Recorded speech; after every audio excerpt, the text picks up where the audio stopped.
మీ point ఊడవీకిరు ఇవాళ ఆ point ఊడవీకితే చెప్పుకునే దిక్కు లేక బొక్కబోర్లో పడితే బొక్కలు ఇరిగినాయి మీకు. అయినా మీ బుద్ధి మారలేదు. ఒక ముఖ్యమంత్రిని పట్టుకొని ఏం వీకనిక పోయినావని అడుగుతారా అధ్యక్ష? ఇది పద్ధత?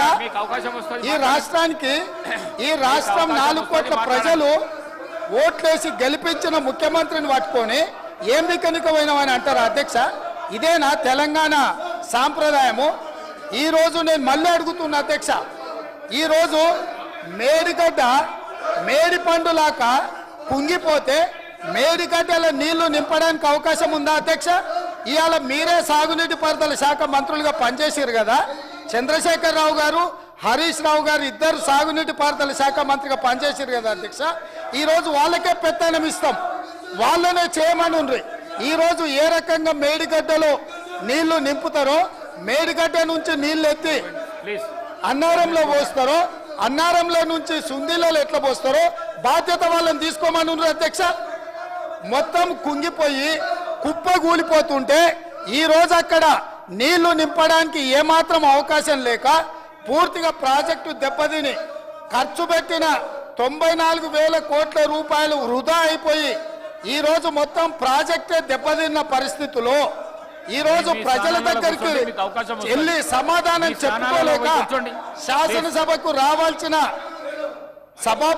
ఉపనాయకుడు ఇక్కడ సభలోకి రాకుండా పారిపోయి ఈరోజు చర్చ చేద్దామంటే రాకుండా ముఖ్యమంత్రి గారిని పట్టుకొని ఇట్లా మాట్లాడొచ్చా అధ్యక్ష? అందుకే నేను ఒకటే మాట అడుగుతున్నా, మీరు ఇవాళ చర్చకు సిద్ధమైతే పిలువండి. మీ పార్టీ నాయకుడిని, మీ సభాపక్ష నాయకుడిని చర్చ చేద్దాము.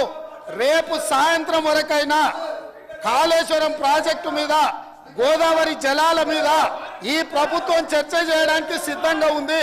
పారిపోయి ఫామ్ హౌస్లో వండుకొని ప్రతిపక్షాలుగా బాధ్యత నుంచి తప్పించుకొని మీ అవినీతి బయటపడుతుందని, కాళేశ్వరంలో మీ దోపిడీలో జైలుకి వెళ్లాల్సి వస్తుందని కేసీఆర్ను చంపుతారా అంటారు.